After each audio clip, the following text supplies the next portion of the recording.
One of the most calming moments that I've ever had in the water is in these amazing kelp forests. I don't think you can really describe, you can show people footage of these incredible forests, but until you're there, until you're in that place and you're swimming through these forests, observing the biodiversity, I don't think I've had a more special experience in the water, to be honest. It is quite amazing, the canopy cover, the glistening of the sun through that canopy, the diversity that you see associated with the holdfasts all through to the water column with the fishes and the rays and sharks that call those ecosystems home. It's quite a moving experience. I just hope that my children and their children and the future generations get to enjoy that experience, because it would be an incredible shame if we do lose that.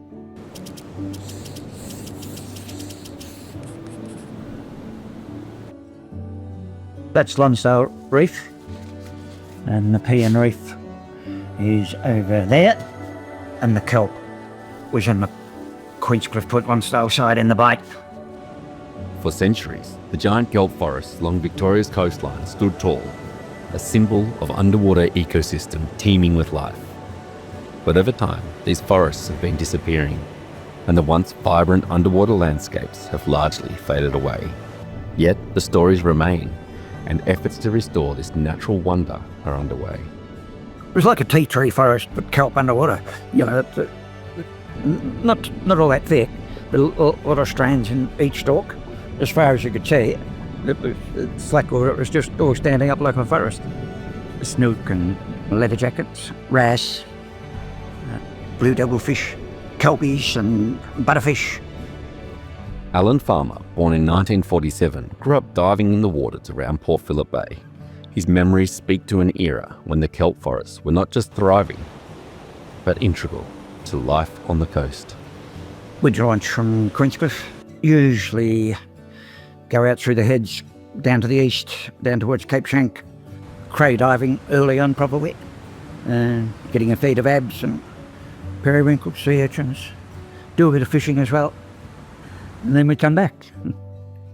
For many locals like Alan, diving these kelp forests was a rite of passage, a bond with the ocean and its bounty. But over the decades, things changed.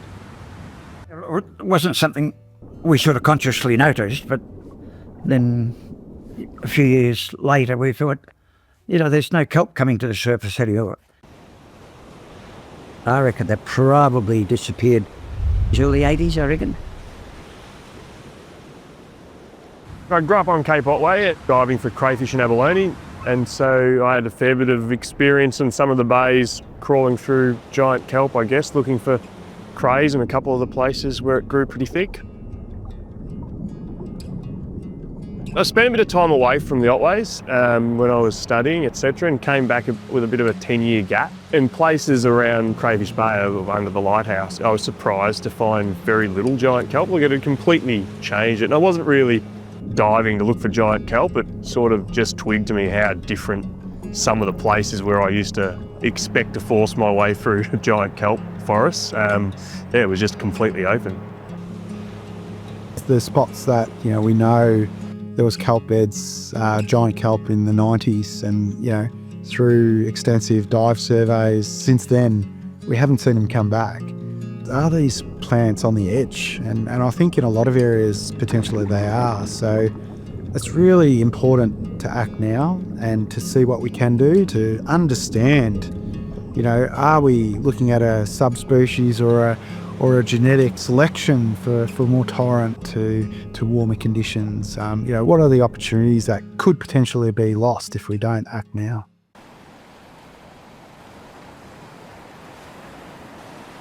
So we've spent the last 2 days in the southwest of Victoria just to scope out some remnant giant kelp spots along this beautiful coastline and find some sparse but yet some intact giant kelp forests. This is the spot, Crayfish Bay, where Jack was saying that he sort of grew up snorkeling. Yeah, there's a giant kelp canopy that's been persisting here over the years. He has seen it sort of come and go, more so lately. There's not as much as there used to be as a kid, but from what we understand, there's some giant kelp forest that's hanging on. Bro, just west of Crayfish Bay where we saw a little bit of giant kelp canopy reaching the surface. Just check around the corner here.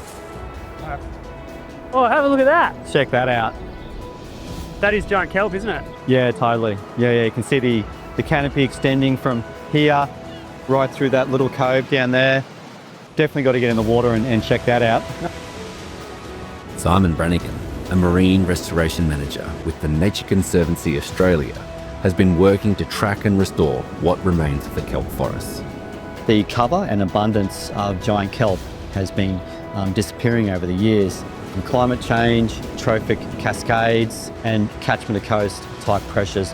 Down here in the southwest, there's some anecdotal evidence to show that it appears to be recovering, which is really exciting. But why restore these forests? The reasons go far beyond aesthetics. Giant kelp forests are one of the physically largest marine biogenic habitats. They are incredibly important as nursery grounds for a number of different species, rock lobsters, abalone, a number of different fish species. They can buffer coastlines from erosion. They sequester carbon as a flowering species, and also just really important in terms of nutrient recycling as well. The loss of giant kelp forests has definitely changed the marine environment, so to be able to bring them back and to return some of those ecosystem services, you'll see some real improvements in our marine environment. For locals like Jack, this restoration is about more than just science. It's about legacy. Yeah, my daughter's mad on the ocean, so I'm really hoping that she'll get into snorkeling like I did as a young fella, and I hope she can also experience those giant kelp forests that I saw and the things that you discover in them, and those breathtaking moments when you pop through a forest and there's whatever's underneath them is underneath them. So we are losing things across the world, and I hope that giant kelp is one of those systems she'll get an opportunity to see and crawl across like I had the chance to. The journey to restore these giant kelp forests is not without its challenges, but with the right partnerships, local knowledge, and a commitment to the ocean, there is hope. We know how to cultivate giant kelp. CSIRO are doing some work around thermally tolerant strains. We're really at a point where we're ready to go to scale. We're ready to sort of have industrial scale restoration of giant kelp.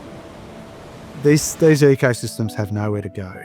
They're literally on the edge of the cliff. So if we don't try and we don't succeed, there's really nowhere else for them to go. So it's critical that we have a go. We try and support these ecosystems, and in a changing climate, it's probably going to require some human intervention to be able to support them. From the memories of locals like Alan and Jack to the scientific endeavours of people like Simon, the story of Victoria's giant kelp forest continues.